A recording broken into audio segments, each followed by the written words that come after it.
It's a pleasant, bright, slightly breezy day on the last day in May today. The garden is definitely awake. It's full. The borders are bursting with plants already. Today's video will be a walk and talk through the garden. I'll do my best not to make it too long, and I will share plant names with you. Get yourself comfortable, grab yourself a drink, get your feet up, and let's have a look what's going on. So I'll start with the patio area. This area has a very thin border running along the back and container plants there on the slabs themselves. Just to the left I have a little tiny herb garden with some chives and thyme and rosemary in there. I do want to get into more edible planting. Starting off down here we have Verbena bonariensis just starting to come back on the left there. There is a lot of space here due to some perennials that I'm expecting to reappear later on in the summer. Carex grass. And just to the right of the Carex, a free gift from the birds. Now, I would have removed this as an unwanted weed had it not been for the beautiful palmate leaves that this has produced. Now, I have looked this up. Apparently, it's a horse chestnut tree. And these can grow absolutely massive if left. So I will need to keep that very small indeed. But I just could not get rid of it when the leaves are that gorgeous and so fitting for the tropical style scheme that I'm going for. Just to the right we have the Gunnera manicata, which I know remains in the wrong place with this border being so tiny and with the leaves fit to get so huge. That's where I planted it when I first bought it, as I didn't have anywhere else to put it in the ground. It will need to be moved and probably put into a pot at some point, but that is just starting now to put some size on. Just to the right of that, a tiny little butterbur cutting there that I took off the main plant, which has done really well. That plant is really easy to propagate. Those leaves are expected to get much bigger. Bamboo at the back there, I do not know what type it is. It was one from a supermarket that I thought had died. It's actually starting to come up and grow there. That may need to be moved. Here we have the first of my roost trees. Now this was found at the back of a garden centre, pretty much on its last legs. There are two main stems, one of which is pretty much redundant. Nothing's happened on that for about 2 years, so I may well cut that off now. But this left stem is branching out beautifully, and the roost tree leaves for me in a tropical garden are unrivaled. I've got another one further down in this border. The Schwarzia shrub there, just finished flowering beautiful delicate white flowers. Portland in a pot, a container with a mix of plants, and there we have the Canna tropicana coming back. Now this was planted as a single plant last year. As we can see, it's multiplied itself. Looks like we've already been visited by the canna beetle, but when this grows lovely and tall, it will throw out some gorgeous tangerine coloured flowers. Some sweet William in there that's come back as well, surprisingly. I thought that was an annual. And some hot lips in a container just to the right, which I planted a couple of weeks ago, and it's already filling that container there. Above it we have one of my favourite trees in the garden, the Trachycarpus ragniuranus. It's just so reliable, and I love how this looks on the patio, and I can see it from my living room. As usual, I surround it in annuals at this time of year just to give it a little bit of colour around its base. Yucca rostrata there in front of it, which is in desperate need of a repot. I need to get it in some more free draining compost mixed with grit. As you can see, the tips are browning now, so it is screaming at me to get it out of this pot and into something more suitable. I will do exactly that as one of my next jobs. An Acer next to it, which I took out of the border. You'll have seen that in a recent tidying my messy border video. It looks lovely on the patio actually and breaks up the green beautifully. Another cordling just to the right there in a basket. I do love using baskets in my tropical style garden. It just helps to add to the aesthetic. And behind that, we have an arrow bamboo, or the Pseudosassa japonica mataki, in a container, as this one is a runner and it is throwing out some new culms there as well. It's quite happy in this spot and it's done really well, sized up massively since I first bought it. Just behind the bamboo we have the Pittosporum Tom Thumb. So shrubs like this and the Schwazia, they're ever so good for making a great backdrop to your tropical style plants. They're reliable, they're tough as nails, and they provide that variety that keeps the eye busy and keeps you interested. Just next to that as well, if you see at the back of the euonymus, which I do need to chop down a little and shape it up. But again, these plants are reliable because they're evergreen, nothing can stop them, and they're beautifully colourforming. We've got the yellow there, the purple of the Pittosporum, just gives some lovely interest. In front of that then we have a Euphorbia Silver Swan, which is in a container. I keep this one in a container on the patio as I believe the glaucous leaves, they look really nice against the grey slabs. So this one now has filled up this space and will need thinning out at some point. It's finished flowering. The newer leaves, you can see its true beauty there. I really love this plant. The red stems is just so interesting. There's so much to appreciate about it, and I have it near my seating area because of how unusual it looks. To the right here, another shrub that I love, which is growing into a bit of a tree with a single stem. That's the smoke bush, or the cotinus. Absolutely gorgeous. Just look at the colour of the leaves, the burgundy, that deep red when the sun shines through. Look at that fiery look it gives off. Absolutely love this, and again it's sizing up really quickly. I planted this in my early gardening journey and it's doing really well here. It's being hugged there by a geum. I believe this to be a Scarlet Tempest. Geums, for anyone who grows them, they do their own thing. They get pretty leggy in my garden. I did try to control them there with that support, but they don't really respect that very much. I keep them because they flower for ages. Now I will have a video coming up soon talking about long flowering plants that are good for the tropical style garden. Now just in front of that we have another favourite of mine, the Cordyline Charlie Boy. Is there a more stunning cordyline than this? Let me know in the comments, but you'll be hard pushed to find one, I'll be honest. That is a stunner, and it came through winter beautifully, and all I used was fleece to cover it over, and I brought it near the house. Now for me, for reliable season-long colour, you can't get better than that. And behind that, stretching up into the sun there, the second of my roost trees.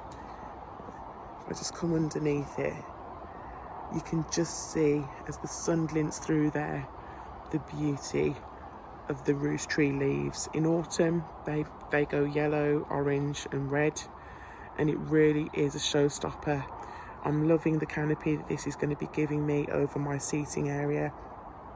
Lots of additional buds there.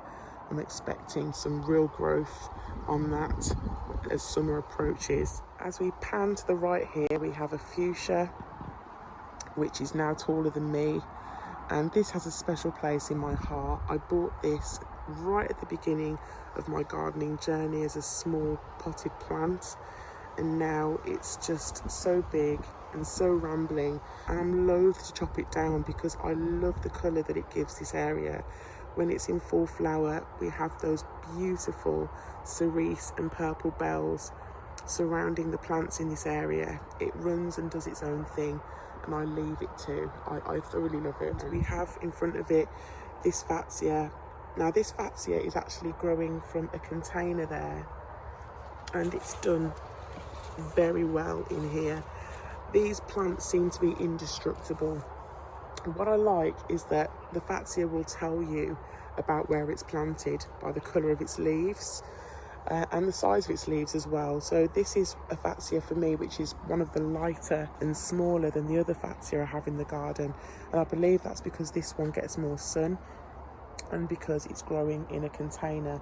It's completely different to the Fatsia I have on the other side of the garden, where the leaves are darker green and much bigger as well. For me, it's a winner that I've got the same plant in different parts of the garden and it looks different.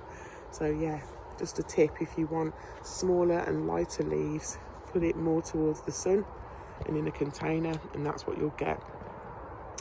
Got a Yucca gloriosa variegata there, which is doing okay in that spot. A hosta guacamole to the right, which the slugs are leaving alone, and I'm grateful for that. I got this shrub in a local garden centre recently and the name escapes me. I will get that on the screen for you. And this is the second of my Viglas that flower in the spring. In fact, I missed the other one just over here. Can we see that? That is a Vigla. Now I hope I'm pronouncing that properly, but it flowers in the spring. I love it. It gives over here a bit of a Mediterranean feel. Again, planted that as a very small plant, and now I get to see it flowering every spring, and it flowers right into the summer. Okay, as we move over into my raised bed, this is an area that will be getting a tidy up soon. This is my rather spindly olive tree. It's taken some time to get used to this location. It's not been that happy, as the leaves have been telling me. I may need to move it and to do something about the soil that it's in. It's been dug into my raised bed, but there is a lot of clay in here and I may need to do something about the drainage, I think. Another Yucca gloriosa there in a container. I'm quite happy for them to stay relatively small. They're decorative, and I have a large one at the back that I'll show you in just a second. A little pine tree there, which again fits into a Mediterranean style scheme. Now, while we see it, this whole area, I've got some weed membrane there. I'm going to be covering it over, getting some new gravel in and tidying it up a little bit over here. Let's just step up. So my tiered planter, which was once a home for spring bulbs, I've taken out the spring bulbs, or at least the majority of them. I left some muscari in that one, but they looked terrible this year. They looked rotten and didn't have the vibrancy of the first year of flowering, so I've moved those on somewhere else. And I've planted my Tracky Princeps hybrid in here, coming through with some browning on the leaves. Not quite sure why. I have seen that elsewhere on other palms, but it seems to be just affecting the first leaves that come through. So hopefully once they're out, the rest will be a bit better. But I will feed it with some Palm Focus and see how it gets on. Currently that Camerops is in a pot. I need to take it out, and I will be planting it in that part of the tiered planter there. So that will be 2 palms in this tiered planter. I'll probably get some annuals in here for a bit of colour. Now to the right of that, I'm excited to share with you the larger of my Yucca gloriosa. Look at the flower that I'm getting for the first time. I'm quite excited to see what it's going to look like. Just to the right of that, I have some Aureocorlis vivax here in a container. Another one that will run if in the ground.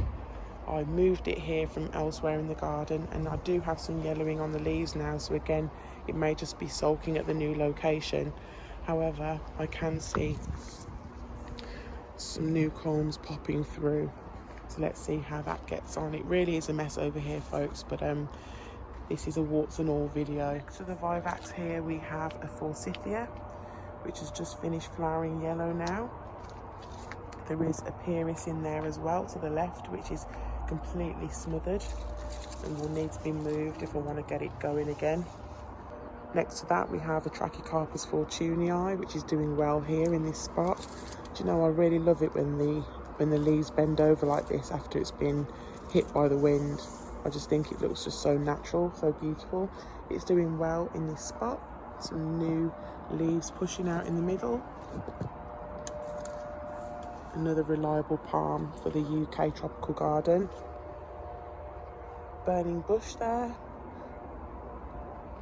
Okay, so just to the right of that, we've got the Eucalyptus gunnii. I've already done a video talking about this and whether or not I should have bought this for the garden. I hope to control it by the fact that it's in an air pot down there.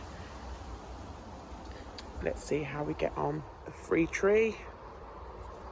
I'm not actually sure what it is, but it grows every year and I don't mind it at all, so I let it do so.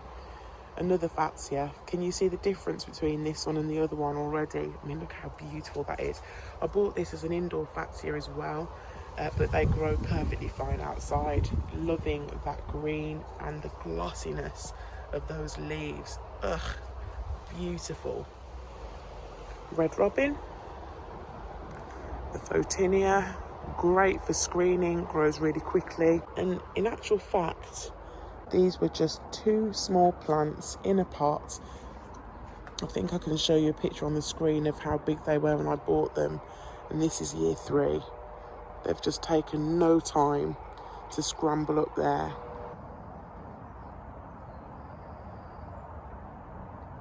Moving towards the lawn and the border that surrounds it, we've got another Trachyfortunii here. The wind has just picked up, so apologies if you can hear that. Just to the right, we have a fern here, which grows orange, and the name escapes me, so I'll get it on the screen. Possibly in the wrong place. Now here looks a little bit of a tangled mess, and it's partly because of these gorgeous tangerine geums that I have here. Now, as I mentioned with the Scarlet Tempest, they are very leggy for me. So here they are. When it's sunny, they're upright. When the weather's a bit more cloudy, they lie down like this. Now, I love the fact that they flower pretty much non-stop from spring until autumn. However, I do need to put up with the waywardness of the stems. I actually quite like the way that they've weaved around the trachy leaves there. Or Coburt japonica there with the gorgeous yellow speckles. A small Dicksonia tree fern, which I fear for actually. I bought this last year. I did do everything I could to protect it over the winter, which included straw in the crown, fleece around it. I even had some bubble wrap around the bottom as well. But at the moment, there are no signs of it coming back. It's quite soft in there and nothing seems to be poking through. So I'll leave that in situ and see what happens. What I've done is I've planted a fern next to it. I think this is a Dryopteris, if I'm not mistaken, so that I've still got a fern in this area that's nice and bright and green, and hopefully that will size up as well. But if this doesn't come back, I will replace it at some point. Tetrapanax there to the right, which is starting to assert its authority, which is great. This is its first year in the ground.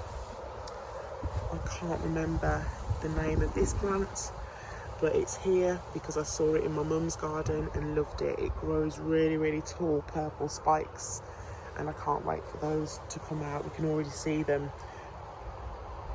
forming there. Beautiful.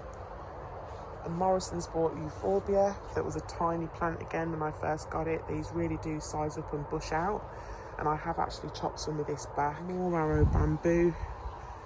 It's actually really happy in the shade there. It pushes out new culms all the time. It's really filled out that white planter, that white trough planter beautifully. Sorbaria, sorbifolia, and my Fatsia polycarpa, which has just thrown out a flush of leaves. I think this is going to look great here. It's got a canopy above, shouldn't get burnt by the sun, and it's going to get some lovely height on it too. Hosta Empress Wu there, first year planting that in a pot. I'm expecting it to grow a little larger than that. I may well get it in the ground. Some bamboo at the back. The one on the left doing better than the one on the right. I took too long to repot those and to give them some TLC. but we do have some green growth on there. I'm expecting it to come back, and if it doesn't, it's fine. As I've mentioned in my previous video, I'll slide it out and let this beautiful loquat do its thing. It's thrown out lots of new leaves. It's very happy, even though slightly in the shade here. I'm not bothered if it doesn't give me any fruit. It's these gorgeous green, almost reptile-like leaves that it throws out that I love this for. So this will hopefully fill up this space. Fargesia robusta there, putting on some weight with some new culms coming through. Hopefully, again, that will fill up and cover the fence there. Persicaria, red dragon, holly fern, and a recent addition, Viola heartthrob, which the slugs do like as well. Schefflera alpina, which has now lost all its leaves. I do not know why, but it just has. It came out of the pot and must have been quite upset to be planted in the ground, and I've lost leaves on it, so I'm hoping that that's a temporary issue, and if not, we live and learn, and I may well source another. The Camrops in there, I've took some of the larger leaves off it as they were brown spotted, but I've got some gorgeous new leaves growing through in the middle. So this is the largest of my Fatsia, doing really well here. As I mentioned before, you'll see the older leaves are a darker green. The newer leaves are brighter and glossier, but they soon settle down into this dark, rich green colour, and larger leaves being over here in the shade. Another red robin, which I've lifted the crown of to give some colour up top and to be able to underplant. My Chamaedorea radicalis didn't pull through winter, so for anyone who's seen my previous videos, or at least not with its leaves on, but I am assured that those leaves will come back when we start to get a little bit of temperature, so I will let you know how that gets on. But I'd still like another, and I'll plant it elsewhere in the garden. It was protected with fleece, but that doesn't seem to have stopped it succumbing to the cold. Sedum there, which I'm not particularly in love with and may move. And just underneath here, I've got some Regergia, a Formium at the back, and more Fargesia robusta. Spirea there in the corner, which fills up this space nicely, and it's finished flowering now. Some hosta there.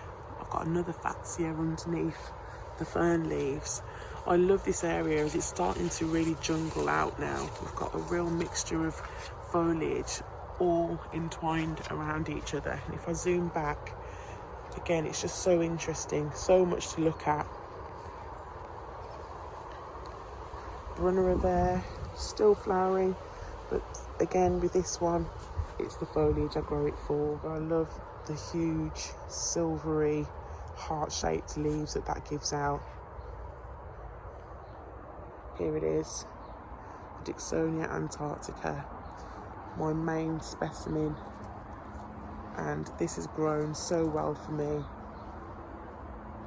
We've still got some fronds unfurling there. That burst of golden green colour, I just love it, and it's a real standout in the garden. I mentioned in a Facebook group recently how my Persicaria red dragon, the leaves are so large this year. I don't know what's happened. It could well be the organic feed that I mulched the ground with earlier on in the season. I don't know, but they are growing massive this year. And I'm not a little lass, and there's my hand right behind that leaf there. Beautiful. Schefflera taiwaniana, doing very well here indeed. That's its newest flush of leaves, so it's put on that height in this season already.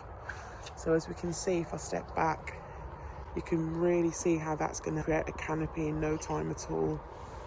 Before we know it, it will be taller than the tree fern. I have cut some of the lower leaves off, although more are growing there now, but it's doing really, really well in this area. The colocasia, white lava coming through there, more hostas, speedwell, which will flower purple and white.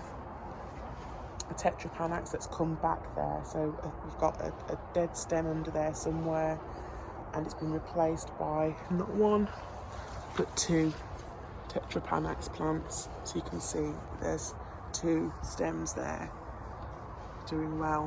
What else do we have under here? So we've got some Trichodendron aurelioides just growing there, that's the spinning wheel plant, and at the back you can see the old canes and the new of Miscanthus grass, Triahina luteiforius or something like that. I'll put it on the screen. Arrow bamboo in that trough planter at the back. May need to clear some of the way for you to see that. There it is, growing quite tall, also pushing out new canes.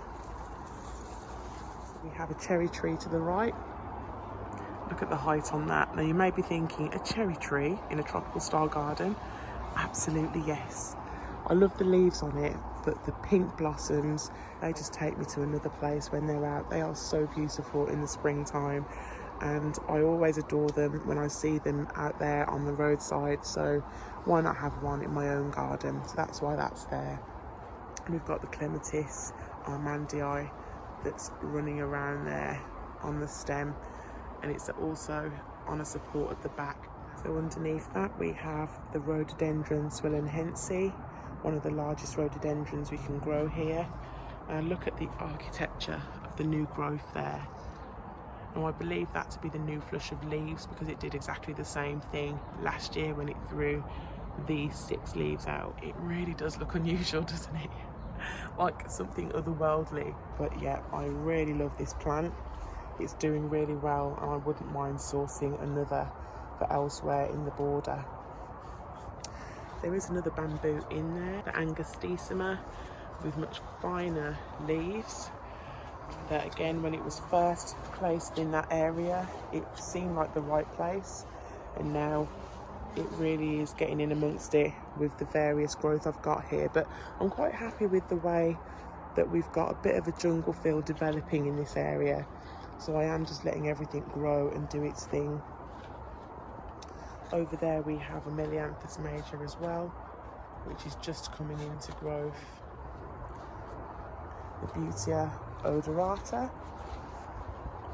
I have been looking at this palm in other gardens. I'm quite aware that this is going to become a beast. So it will probably result in other plants around it being moved so that it can just dominate this area.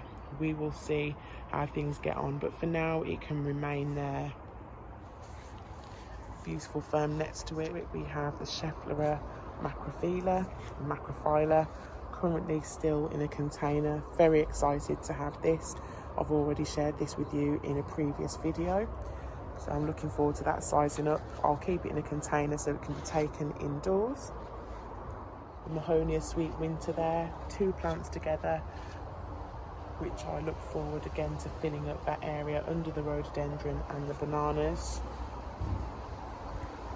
The bananas themselves are doing very well indeed, already quite tall. You'll have seen again in a previous video the extent to which I protected these this year.